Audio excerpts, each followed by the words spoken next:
이어서 모닝와이드 3부가 방송됩니다.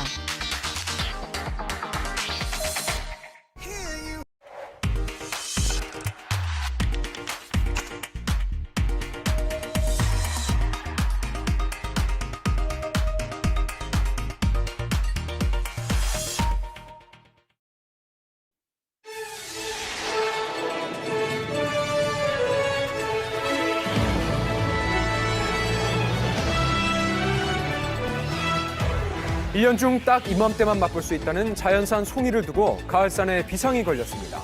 워낙 귀한 식재료고 또 고가다 보니까 이 자연산 송이를 불법 채취하려는 이들과 단속반의 소리 없는 전쟁이 펼쳐지고 있는데요. 그 현장을 1m 밀착 르포에서 취재했습니다. 최근 심심한 사과가 논란입니다.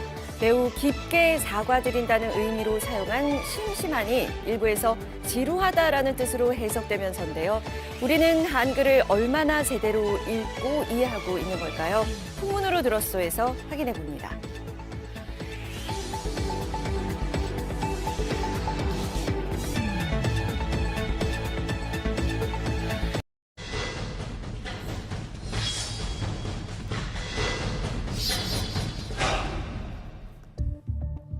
섬진강과 바다가 만나서 전어의 본고장으로 불리는 전라남도 광양. 지금 이곳은 남해안의 대표적인 전어어장인 망덕포구입니다. 집 나간 며느리도 돌아오게 만든다는 가을 전어. 제철을 맞았습니다만 어찌된 일인지 없어서 못 먹는다고 하는데요. 과연 어떻게 된 일일까요? 지금 전어가 있긴 하거든요. 지금 보면 근데 수가 그렇게 많아 보이진 않습니다. 보시면 가득 차 있지 않죠? 네. 인근의 다른 횟집들도 사정은 마찬가지였습니다. 요즘 전어를 금전어라고 할 정도로 전어가 그만큼 귀합니다. 지금 두 칸이 비었잖아요. 정상적으로는 이 전어가 꽉 차 있어야 돼. 그래야지만이 정상적으로 가게가 돌아갑니다. 이제 오시는 손님들한테 다 제공할 수 있는 양이죠. 그 와중에 손님들은 끊임없이 몰려드는데요. 저는 생각 많이 났는데 오늘 같이 왔어요. 아무래도 철이니까. 네. 일도 온데 하도 맛있어. 가을철 별미 전어를 즐기러 온 손님들을 모두 만족시키기에는 그 수가 턱없이 모자란데 크기가 작다 보니까 1kg당 10마리씩 나가기 때문입니다. 저희 집 같은 경우는 하루에 20팀 정도 대기를 할 정도로 손님들이 많아요. 실질적으로 저녁 장사를 못 할 정도로 전어가 없어가지고 일찍 문을 닫는 경우도 비일비재할 정도입니다. 없어서 못 파는 거죠. 찾는 사람은 많은데 공급이 부족하다 보니까 전어 가격 또한 도매가부터 판매가까지 줄줄이 오를 수밖에 없다는데요. 여기서 10,000원씩 올랐죠. 들어오는 가격은 여기 있는 고기 중에 이게 제일 비싸게 들어오니까 도다리나 돔 이런 건 철이 아닌데 그래도 전어보다 더 싸요 저게. 실제로 전어 1kg당 평균 경매가는 작년 이맘때에 비해서 올해 무려 2배 가까이 올랐습니다. 많이 올랐네요. 자, 이제는 정말 귀한 몸이 되어버린 전어 탓에 시름이 깊다는 어민들을 직접 찾아가 봤는데요. 사실 전어가 좀 많이 안 나요. 내가 전어 잡은 지가 한 30년 넘었는데 많이 잡으면은 막 100kg도 잡아왔거든요. 근데 올해는 그런 거 없어요. 많이 잡은 사람도 20, 30kg. 3분의 1도 안 되네요. 네, 이 전어는 야행성이기 때문에 어민들 보통 늦은 밤부터 아침까지 밤을 꼴딱 새며 조업을 한다고 하는데 그러나 요즘은 전어가 자취를 감춘 탓에 빈 그물을 끌어올리는 일이 허다하다고 합니다. 왜 그럴까요? 예, 이 전어는 많이 잡아 싸게 파는 생선이라 원래는 그물 가득 담긴다는데 이제는 좀처럼 잡히질 않습니다. 전어가 가끔가다 한 마리씩 올라오니까 빈 그물을 막 7번씩, 8번씩 끌어올린다니까. 가서 많이 잡는다면 보장만 있으면 무조건 갈 건데 거기에 기름값 많이 들어가고 일당도 안 되니까 안 날아가죠. 그게 지금 절반이 어장을 안 가고 있어요. 조업을 포기하는 배가 있을 정도로 생계 직격탄을 맞은 어민들 근심이 가득한데요. 원래 이거 20kg 되려나? 많을 때는 막 이게 4칸도 다 뜯지. 요즘은 이제 고기가 없으니까. 전어는 수조에서 하루 정도만 살 수 있기 때문에 잡자마자 수산업자에게 넘깁니다. 때문에 어민들과 상인들 사이에서 전어를 유통하는 수산업자들도 최근 전어 실종 사태에 난감하기는 마찬가지라고 하는데요. 원래 수조가 꽉 차요? 예, 많이 잡을 때는 한 7월달, 8월달 그럴 때는 꽉 차요. 근데 지금은 없습니다. 많이 괴롭힙니다. 없는 것도 갖다 주라고 하니까. 식당에서? 예.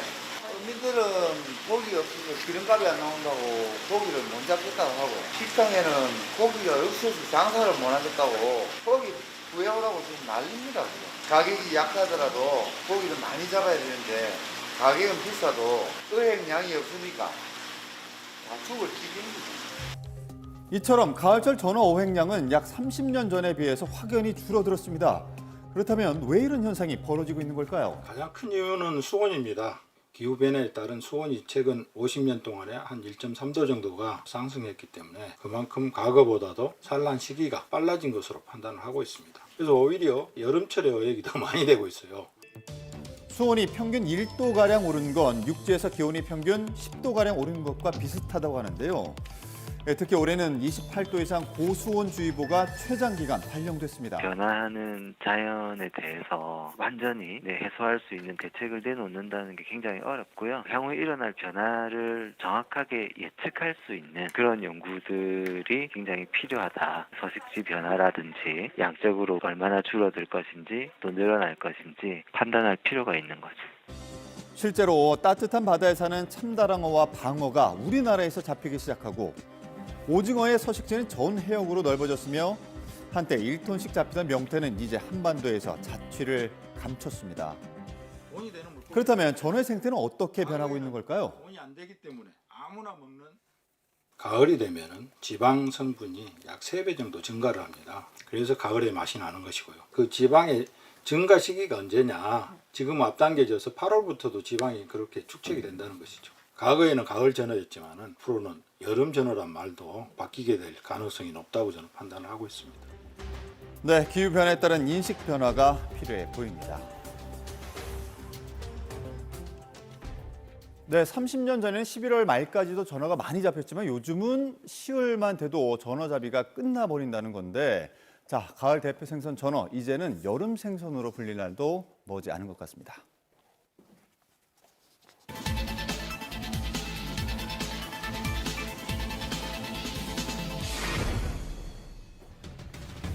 푸른 숲이 절경을 이룬다는 강원도 양양군.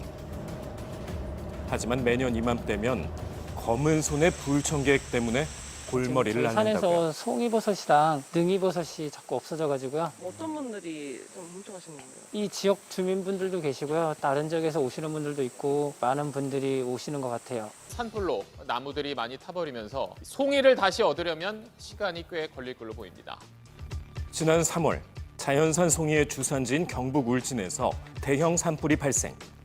제철임에도 금값이 된 송이를 채취하기 위해 전국 각지에서 사람들이 몰리고 있다는데요. 문제는 송이로 각광받는 이 산이 엄연히 주인이 있는 개인 사유지라는 겁니다. 산 입구에서부터 현수막과 경계선 등으로 입산 금지를 알리고 있지만 다 개인 사유지여서 그 주인들 외에는 들어오면 안 되는데 외부인들이 많이 들어오는 거죠, 이쪽으로. 결국 사비를 들여 CCTV까지 설치했다고요. CCTV도 도둑 맞은 게 한 8개 정도 돼요. 이 산에 나무 타고 올라가서 그것도 뜯어가더라고요. 왜요? 자기가 찍혔으니까 없애려고. CCTV까지요? 무단으로 개인 산에 침입한 남성. 너무나도 익숙하게 경계선을 넘더니 밭에서 대기하던 동료와 함께 버섯을 채취합니다. 심지어 한밤중에도 침입해 송이 탐색에 나서는데요. 이는 명백한 산림자원법 위반. 하지만 알고도 보란 듯이 들어와 임산물을 싹쓸이해가는 일명 채취꾼들 때문에 산주들은 아직 더 자라야 할 송이를 솔잎이나 낙엽으로 감추는 등 사투를 벌이고 있었습니다.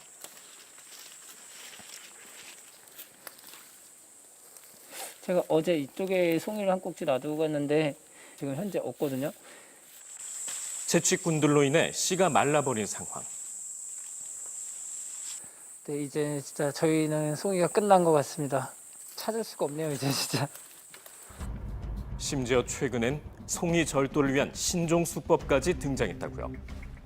선착장에서 구경을 하고 있는데 사람들이 조만한 배에 2인용에 5인용이 타고 들어오길래 차에다 후진을 해서 배에다 대고 자루 3개를 싣더라고요. 그래서 차에 실은 게 뭐나 이래 보니까 능이송이가 보이는 거예요. 채취꾼들이 배를 타고 섬에 들어가 송이를 싹쓸이해서 나오면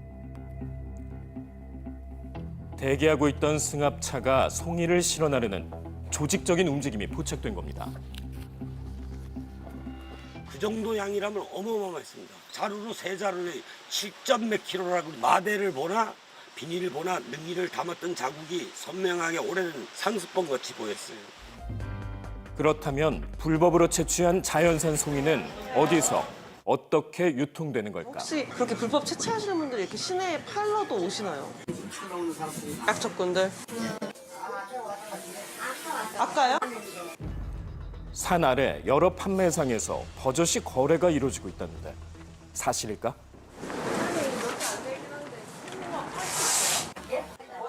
송이요. 직접 거래를 시도해봤습니다. 100g에 290원. 알아볼게요. 이야기했다 오셨는데 한번 해주는데. 여기 시내 가면 팔 수 있어요? 어디 오시면 돼요? 많이도 오셔요. 많이 오죠. 일단 10kg 되니까 그런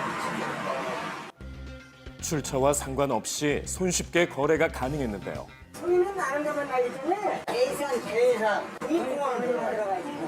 그런 거 하나 발견하시면 그 주위에 다 찾아가야 돼요. 오히려 불법 채취 방법까지 알려주는 황당한 상황. 그래서일까요?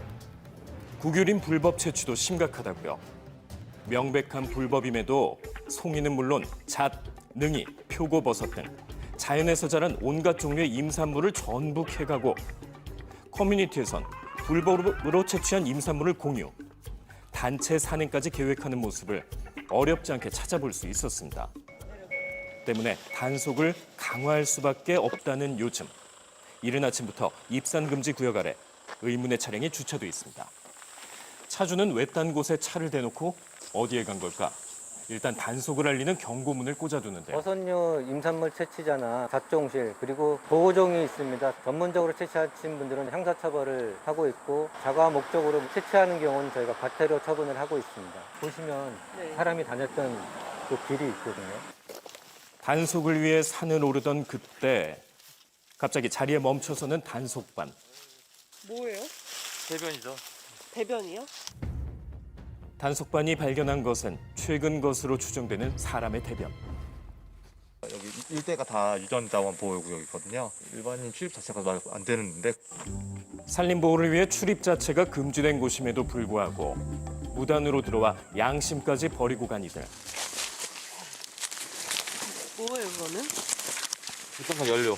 부탄가스? 네, 맞아요. 이게 왜 여기서? 그때 산에서 내려오는 차주를 만났는데요.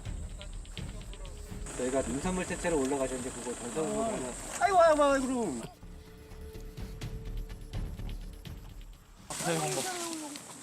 똥도 못 싸? 아, 안 되죠, 원래는 그것도. 아 근데 그 위에 저 급한데 어떻게 싸야지? 대변 보러 오신 거예요? 네. 뭐 채취하시진 않으셨어요? 뭐 채취할 게 뭐 있어요? 다행히 임산물은 발견되지 않았지만 입산 금지 구역이기에 훈방 조치로 마무리. 그런데 주변에 또 다른 차량이 발견됐습니다. 그 서울택시고. 이게 왜 주셨는지 모르겠네요. 택시 주인 아니에요? 임산물 나옵니다. 동네 사람이고 이분들도 아까 내가 얘기를 했는데 아, 그거 보셨어요? 뭐하러 가냐고 했더니 자기는 다른 데 버섯 보러 간다고 3명인 것 같은데. 서울에서 온 채취꾼들로 의심되는 상황. 맨눈으로 주변을 살피던 그때 갓길을 따라 내려오는 사람들을 발견합니다. 안녕하세요. 혹시 택시 주인이세요? 네. 아, 혹시 어디서 갔다 오셨어요? 산에 혹시 가방 좀 봐도 될까요? 아무것도 없어요. 아무것도 없어요. 한 개도 없어 아무것도. 다른 분들 없으셨어요, 산에는? 없어요. 둘이 없어요. 거기서 약간 3명이나 하잖아. 네, 저분들은 이제 차 지금 빼고 가는 척하고 한 명이 지금 지키고 있을 수도 있겠다라는 생각을 해요. 의심은 가지만 물증이 없는 상황.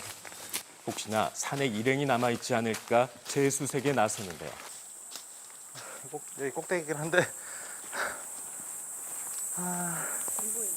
네, 여기서 안 보여요. 여긴 너무 급하고 이쪽은 급해서 내려가면 안 돼요.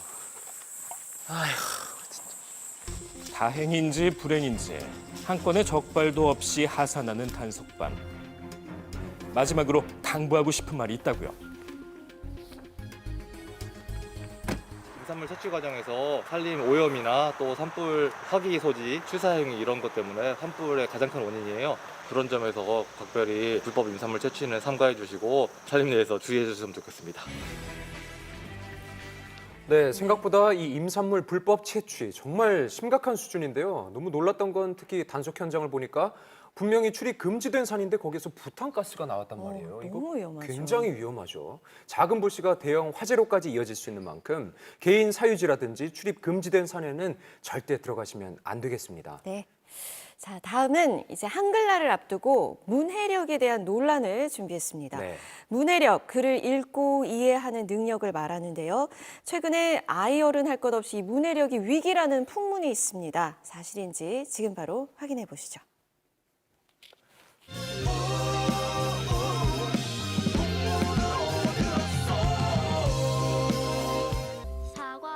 여기 최근 화제의 중심이 된 특별한 사과가 있는데요. 한 업체가 SNS에 올린 사과문이 발단이 된 겁니다. 심심한 사과라는 표현을 일부 네티즌들이 지루하다는 뜻으로 해석한 건데요. 그저 단어 뜻을 착각한 해프닝일까요? 문제는 이런 일이 처음이 아니란 겁니다. 이 사과가 진짜 쏘아 올린 건 바로 문해력 논란. 글의 의미를 이해하고 파악할 때 꼭 필요한 것이 바로 문해력인데요. 하지만 제대로 읽기가 점점 어려워진다는 사람들. 제작팀에게 조심스레 고민을 털어놓는 연락이 왔습니다. 문해력. 제보를 해온 한 30대 여성을 직접 만났는데요. 저희가 이제 문해력이 좀 낮으신 분들을 찾고 있었는데 연락을 먼저 주셨잖아요. 네. 문해력인데 문의력으로 보내셔가지고 좀 중요할 때 단어 같은 거 이제 생각나는 거 이런 거 잘 생각 안 나고 그렇더라고요. 혹시 심심한 사과라는 거 들어보셨나요? 아니요. 혹시 사흘은 무슨 뜻인지 아세요? 사흘이요? 네. 사흘은 4일이죠. 3일 아니에요, 3일. 아 진짜요? 아 진짜요? 뉴스 같은 거 보고 그럴 때 이제 이해가 잘 안 되고 그러면 이제 그냥 넘겨버리고 또 이해 안 되면 또 다음 거 보고. 문해력이 일상의 걸림돌이 됐답니다. 이제 아이 읽어주는 책인데요. 좀 글밥이 많은 글 보고 조금 이렇게 좀 부담스럽고 그러더라고요. 글을 잘 읽고 싶은데 어떻게 해야 될지 이제 고민이 돼요. 저는. 글을 읽어도 이해가 어렵다는 이들이 늘어나고 있는데요. 문제는 성인만의 고민이 아니란 겁니다. 특히 코로나 이후 문해력의 위기를 절실히 실감한다는 초중고 학교들. 한 중학교 3학년 국어 수업을 관찰해 보기로 했는데요. 여느 때와 다름없는 평범한 수업 시간. 첫 번째 줄에 보면 정석이라는 말이 나오잖아. 우리 정석이라는 말 진짜 많이 쓰죠? 수학의 정석. 정석이 뭐예요? 다를 점. 다를 점. 땡. 그러니까 정석이라는 건 정해진 형식을 말하는 거. 네, 민초의 뜻이 뭐예요? 민초. 백성 민자에 풀초자죠. 그래서 풀처럼 많은 백성들이라는 뜻이에요. 태용아, 애로사항이 뭐야? 필요한 좀 원하는 게 있는? 원하는 게 있는 아니에요. 진석이. 보수적인. 자, 보수적인 뜻 아는 친구 있을까요? 그렇지. 컨서베이티브. 그래서 그게 뭔데? 모르는 단어가 일단 너무 많고요. 심한 경우는 이제 시험 시간에 질문이 있다고 해서 뛰어가 보면 이 단어 뭐냐고 물어보는 경우도 정말 매 시험마다 있습니다. 최근에 이제 음악 수행 평가에서 국악을 전승하고 보존하고 계승하는 방안을 쓰라라고 했을 때 아이들이 그 3가지 단어를 다 질문했다고 하더라고요. 그래서 선생님이 국어 교육 어떻게 시키는 거야? 이제 이렇게 저한테 얘기를 하셔서 죄송합니다 얘기해 드렸는데 그런 거에서도 애들이 조금 어려움을 겪는 것 같아요. 그렇다면 학생들은 읽기를 어떻게 받아들이고 있을까요? 적어도 한 3-4개는 나오는 것 같습니다. 한 페이지에도. 유튜브나 뭐 SNS나 이런 걸로 찾아보지 딱히 뭐 옛날처럼 사전이나 이런 걸로는 찾아보지 않아서 긴 글을 처음 봤을 때 조금 어지러운 느낌이 들어요. 약간 읽기 두려운 그런 마음이 있는 것 같아요. 처음부터 읽을 때 뭘 읽었는지 잘 모르겠어서 처음으로 돌아왔던 경우가 꽤 있었던 것 같아요. 그동안 논란이 된 단어는 모두 한자어. 궁금합니다. 문해력 저하 문제. 한자 교육의 부재 때문은 아닐까요? 한자와 한자어를 많이 아는 것이 문해력에 당연히 도움이 되겠죠. 그러나 그것이 본질은 아닙니다. 문해력의 본질은 직접 생각하고 사유하는 과정, 그리고 그렇게 해서 의미를 능동적으로 만들어내는 그런 역량입니다. 이 점에서 글읽기 능력이 문해력의 핵심이고 문해력을 증진시키는 가장 중요한 능력이라고 할 수 있겠죠. 우리는 읽기 능력과 문해력의 연관성을 실험해 보기로 했는데요. 책을 읽는 걸 좋아해서 1년에 70권에서 80권 정도 읽을 것 같습니다. 20살 때까지 준비하면서 읽었던 책들이 마지막인 것 같아요. 글을 읽을 때 시선을 추적해보는 실험. 1년에 80권가량 책을 읽는다는 다도강의 글 읽기는요. 무르르듯 빠뜨림없이 꼼꼼히 한 줄 한 줄 차례로 시선이 이동하는데요. 이번엔 10년간 책 한 권도 읽지 않았다는 피실험자. 왔다 갔다 시선이 분산. 급기야 마지막 단락으로 점프까지. 확연히 비교되는 읽기 방식. 과연 글 이해에 있어선 어떤 차이를 보일까요?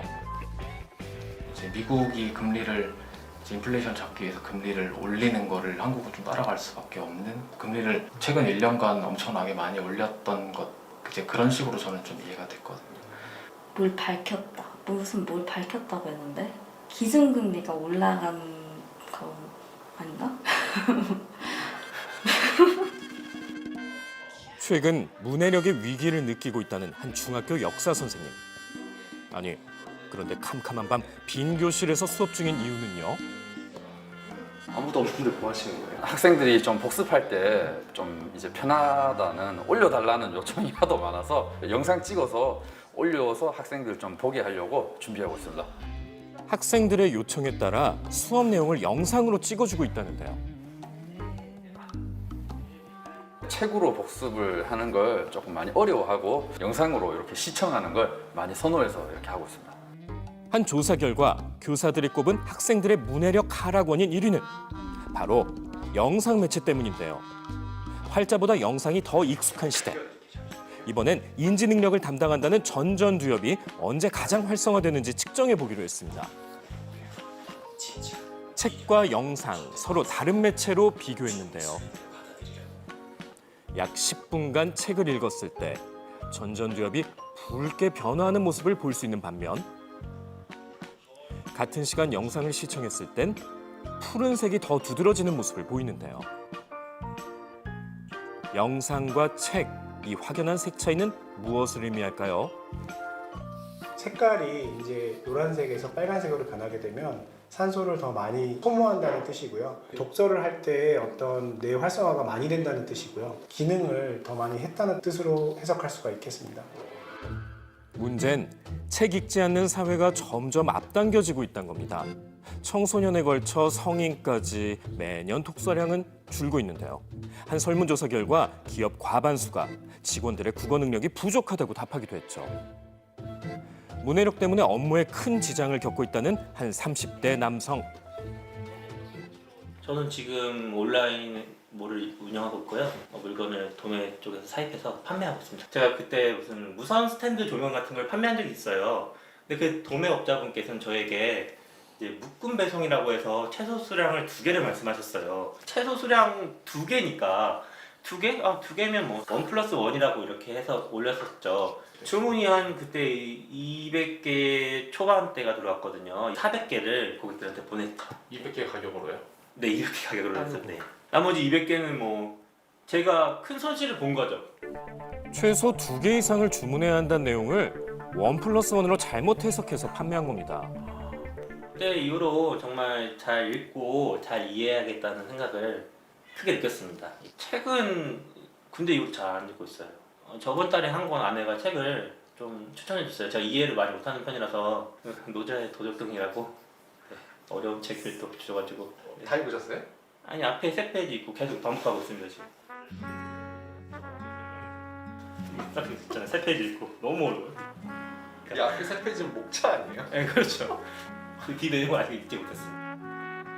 문해력이 우리 삶에서 진짜 중요한 이유는 따로 있다는데요. 여전히 우리 사회에서 글을 잘 읽는 것, 글을 잘 쓰는 일은 너무너무 중요하거든요. 사람이 살아가면서 왜 글을 읽고 쓰는가 생각해 보면은 그것으로 일을 하고 사람들과 협력하고 그것으로 더 깊은 생각을 하고 좋은 판단을 하고 적극적이고 능동적으로 살아가는 데 필요한 그런 역량이다라고 좀 이야기할 수 있을 것 같습니다. 당신도 읽었다고 착각하고 있진 않나요? 우리의 문해력은 안전한지 중간 점검이 필요한 때입니다.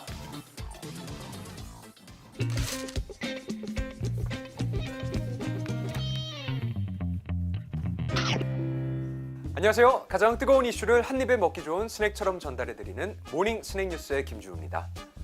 오늘 이야기해볼 첫 번째 뉴스는요. 바로 노란 봉투입니다. 여러분, 노란색 봉투 하면 뭐가 떠오르세요? 일단 택배가 있겠고요. 서류 봉투도 노란색이죠. 하지만 아마 월급 봉투를 가장 많이 떠올리지 않을까 싶은데요. 1970, 80년대 월급을 현금으로 주고받던 시절에는 이렇게 노란색 봉투에 담아서 줬다고 합니다. 그런데 최근 이 노란색 봉투 때문에 큰 파장이 일고 있죠. 지난 14일 노동조합법 개정안, 일명 노란봉투법이 발의됐는데요. 이는 노동자의 파업에 대한 기업의 손해배상을 제한한다는 내용을 담고 있죠. 이 노란봉투법은요, 사실 이번에 처음 나온 얘기가 아닌데요. 2014년 국내의 한 자동차 회사가 파업한 노조원들한테 약 47억 원의 손해배상을 청구하는 일이 있었습니다. 이 소식을 들은 한 주부가 47,000원을 노란봉투에 넣어서 언론사에 보냈죠. 노조원을 돕겠다는 편지와 함께요. 이를 계기로 노동자를 보호하자는 노란봉투법이 국회에서 논의됐지만 19대, 20대 국회에서 번번이 폐기되며 큰 진척을 보이지는 못했는데요.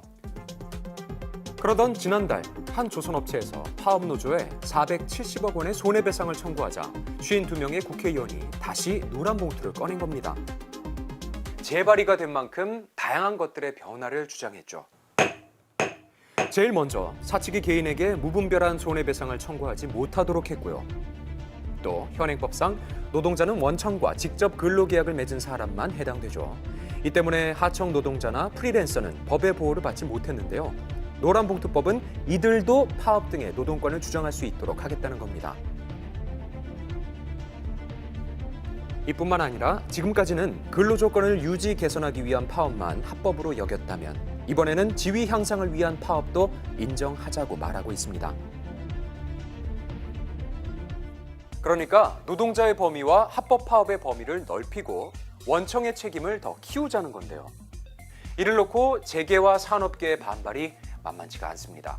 파업해서 손해를 보면 이 보상은 누가 해줄 거고 또 이렇게 나오면 법이 파업을 부추기는 것밖에 안 된다는 거죠. 이렇게 노란봉투법을 둘러싼 갈등이 첨예한 가운데 다음 달부터 본격적인 논의가 시작된다고 하는데요. 노란봉투법의 세 번째 입법 시도는 성공할 수 있을지 지켜봐야겠습니다. 여러분, 요즘 외출할 때 이거 없이는 절대 못 나간다 하는 거 있나요? 스마트폰? 신용카드? 글쎄요, 저는 바로 마스크죠. 2019년 12월 코로나19 바이러스가 처음으로 등장하며 마스크는 생활 필수품이 됐죠. 마스크를 써야 하는 생활을 한 지 벌써 3년째가 되니까 마스크 쓰니까 오히려 좋다. 이제 마스크 없이 다니는 게 어색하다. 이런 얘기까지 나오고 있잖아요. 그래도 마스크 없던 생활로 돌아가고 싶은 마음은 누구나 있을 겁니다. 그리고 지난달 우리는 일상 회복에 한 걸음 더 다가갔죠. 드디어 3년 만에 야외 콘서트장에서도 또 스포츠 경기장에서도 마스크 없이 신나게 다닐 수 있는 겁니다. 그런데요, 마스크의 중요성을 강조해오던 의료계 일부에서 예상 밖의 반응이 나오고 있어요. 실외가 아니라 실내도 단계적으로 해제해야 한다는 목소리가 나온 건데요. 그 이유가 조금 충격적입니다.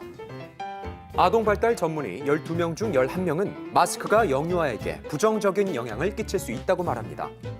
영유아기의 이 시각적인 그 감각을 통해서 언어 발달을 촉진시켜야 되는 건 매우 중요해요. 아이들이 이제 시각적인 부분의 정보 처리 중에서 사람을 많이 보고 또 특히 눈과 입 모양을 많이 보는데 이제 우리가 마스크를 쓰게 되면 사실 3분의 1 정도는 못 보게 돼요. 그러다 보니까 이제 언어 발달뿐만 아니라 사회성이라든지 인지 정서 발달에도 문제가 좀 생기게 되죠.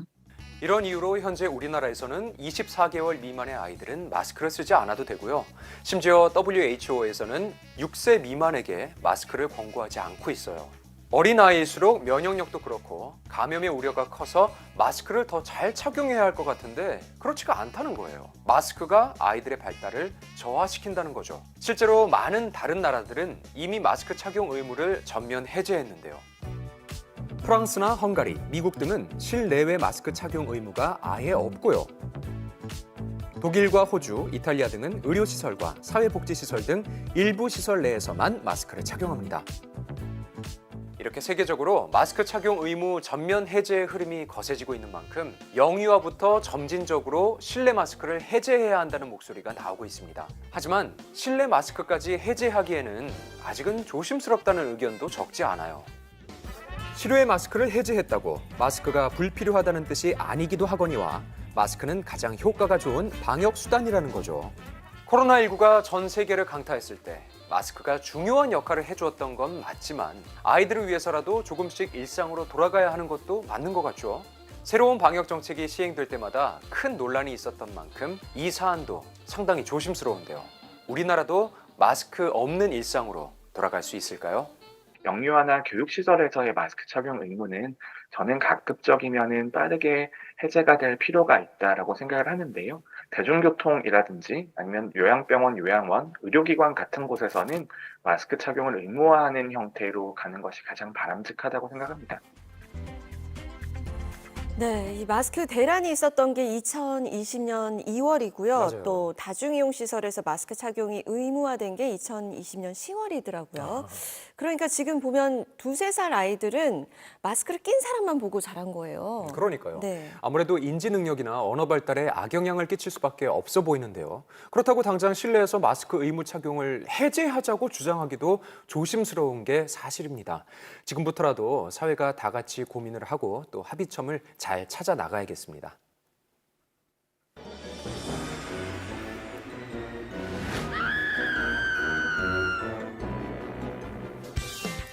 보기만 해도 가슴이 확 트이는 곳이죠.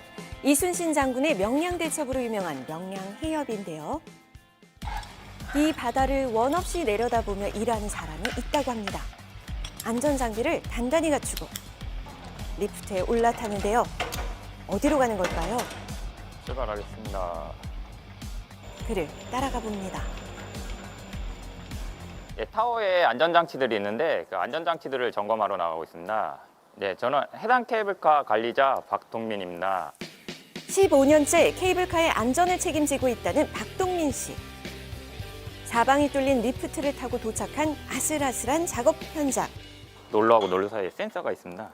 그 센서가 이제 이 트레이로 지나가면서 제대로 동작되는지 확인을 할 겁니다. 케이블카를 움직이는 롤러와 와이어 로프인데요. 롤러와 롤러 사이에는 탈선을 감지해주는 센서가 있다고요. 그게 정상 작동하는지 문제는 없는지 점검하는 것이 오늘의 임무. 일단 롤러 근처로 올라가 봅니다. 안전벨트를 연결하고요. 탈선 방지 센서의 상태를 알려주는 트레이를 연결해서 점검을 시작합니다.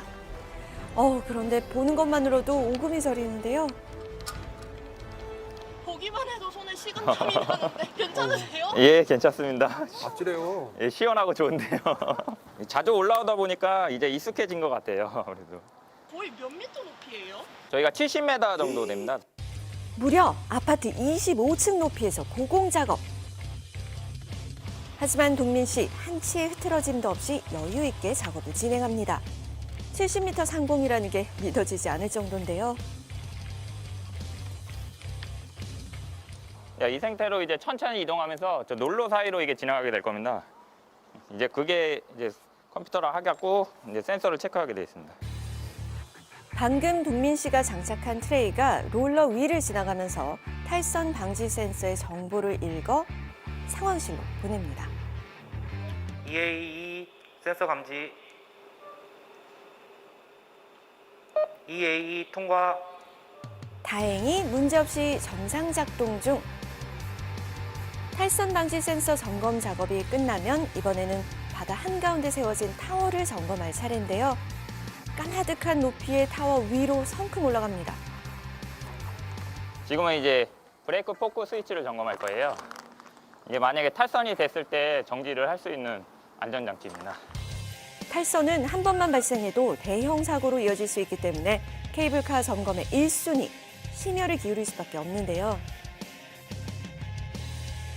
브레이크 포크 위치 스위치에 문제 없는 것을 확인한 다음 롤러와 롤러 사이에 긴 막대를 끼우고 뭔가를 주입합니다. 축 같은데 이제 윤활제를 주입 안 하면은 고착이 될 수 있기 때문에 주기적으로 저희가 윤활제를 주입을 하고 있습니다.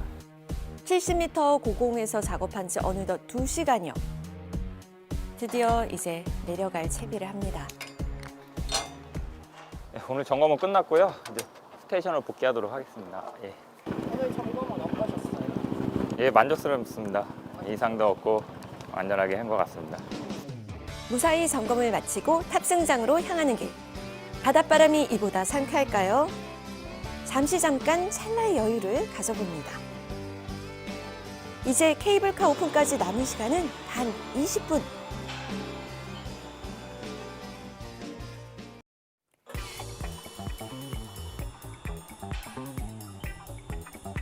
일손을 돕기 위해 추천 리포터가 출동했는데요. 근데 제가 여기서 해야 되는 일이 아, 지금 점검을 하고 있는데 타이어 공기압이 빠져가지고 한번 보충하는 작업을 해도록 하겠습니다.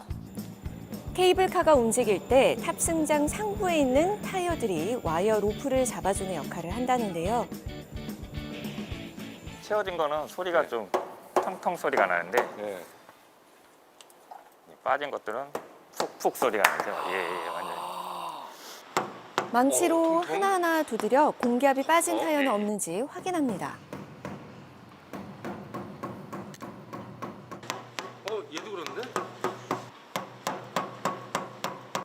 공기압이 빠진 타이어를 발견하면 바로바로 공기압을 채워줍니다. 예. 여기 타이어가 한두 개가 아니에요. 네, 이게 몇 개나 됩니까? 78개 정도예요. 이걸 다 점검하고 예, 아침마다 점검을 하고. 비어 있는 건 채워놓고. 네, 맞습니다. 사고는 방심하는 순간에 발생하죠. 때문에 늘 긴장한 상태로 아침 점검을 진행하는데요. 드디어 오픈 전 마지막 작업. 됩니다. 이제 피딩 할 건데. 이걸 밀어요? 예, 살짝만 밀고 계시면 됩니다. 예. 자, 한 대씩 나가죠? 예, 여기서 이제 앞으로 쭉 밀어주세요. 한 대 나갈 때마다? 예, 멈출 때까지 쭉 가시면 됩니다. 주차되어 있던 케이블카 13대를 와이어 로프에 직접 장착해주고 나면 개장 준비 끝! 가슴 탁 트이는 풍광을 보여주는 케이블카 안전관리자의 모든 것!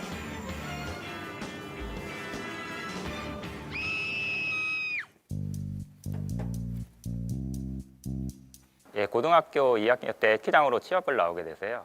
스키장에서 리프트 쪽 일을 하다가 이제 케이블카 쪽으로 오게 됐습니다. 전기, 전자, 기계, 자동차 쪽 이런 쪽 자격증이 있으면 됩니다. 또 sak도 안전관리자 자격증도 있고요. sak도 안전관리자 자격증 있는 사람이 이 케이블카를 운영하려면 1명 이상은 꼭 있어야 됩니다. 처음에는 연봉 한 3천 정도로 시작을 하고 있는데 경력을 쌓일수록 연봉이 늘어나기 때문에 지금 저는 만족하고 일을 하고 있습니다. 이 케이블카를 오픈하기 위해서 이제 세팅을 하고 운행을 하게 되는데 그때 이제 문제들이 발생을 합니다. 뭐 센서 간격이 안 맞던지 돌아가지 않게 뭐 부품들이 이상이 있던지 이제 그런 문제들을 해결하고 나서 첫 손님을 태웠을 때 이제 이제 손님을 이제 태울 수 있구나 했을 때가 제일 보람됐었던 것 같습니다. 본격적인 영업이 시작되자 손님들이 몰려드는데요. 상황실에서 케이블카 운영 상황을 지켜보며 비상사태에 대비하는 동민 씨. 고객들이 많을 때는 진짜 긴장이 많이 되죠. 그때는 속도도 좀 더 올려서 돌리기 때문에 아무래도 더 위험성이 많기 때문에. 모니터를 지켜보다가 거동이 불편한 손님이 오면 안전한 탑승까지 돕는다는데요. 손님을 안전하게 태웠다는 만족감을 안고 사는 케이블카 안전관리사. 덕분에 오늘도 안전 이상 무입니다.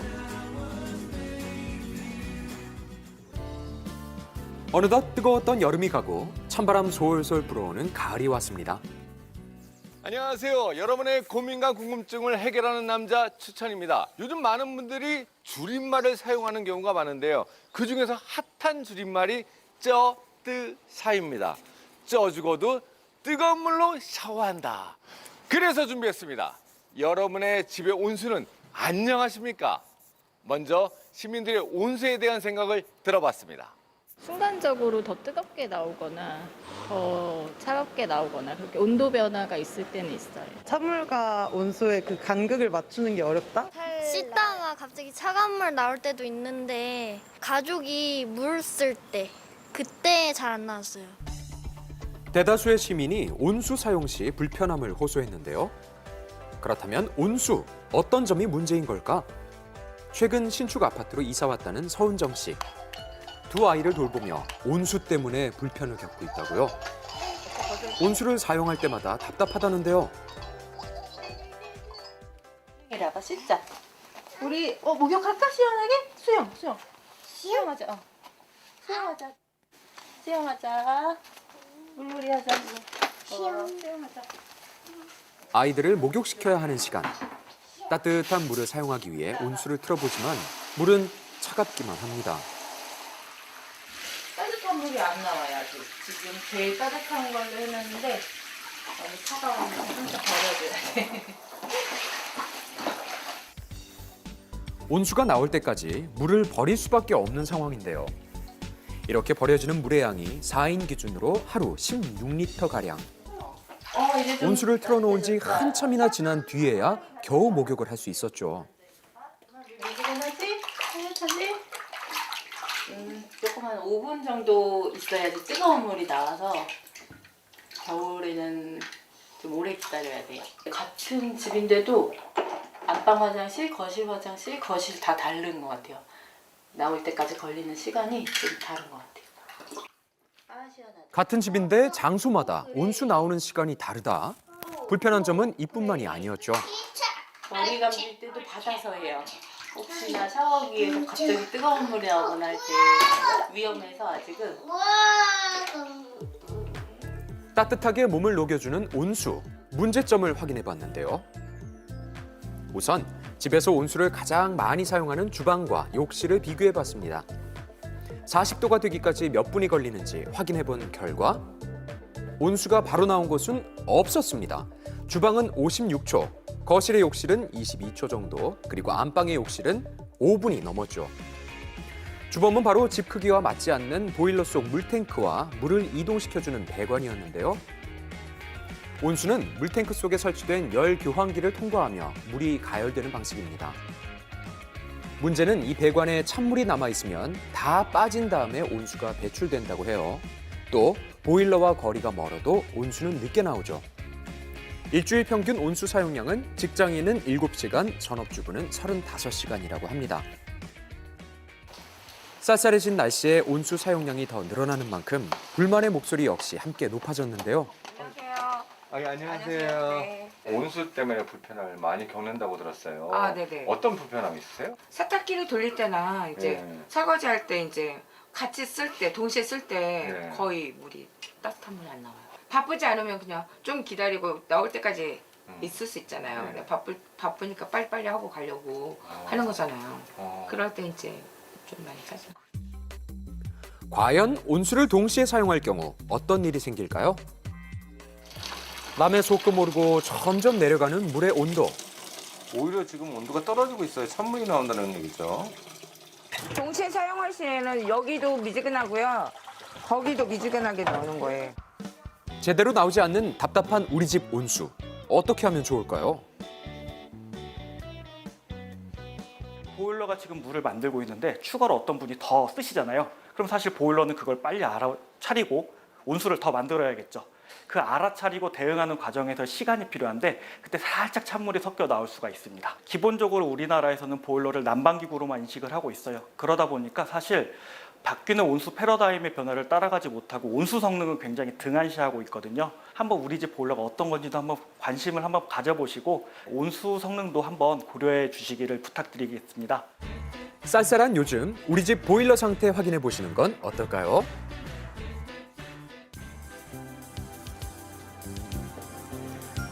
아침 기온이 쌀쌀하긴 하지만 오늘도 날씨가 아주 좋습니다. 저는 지금 제20회 포천 시민의 날 축제가 열리고 있는 포천 종합운동장 포천 농축산물 축제 한마당에 나와 있는데요. 자, 이곳에서 오늘부터 내일까지 이틀간 무려 3가지 축제가 열린다고 합니다. 제가 간단하게 소개를 좀 해드릴게요.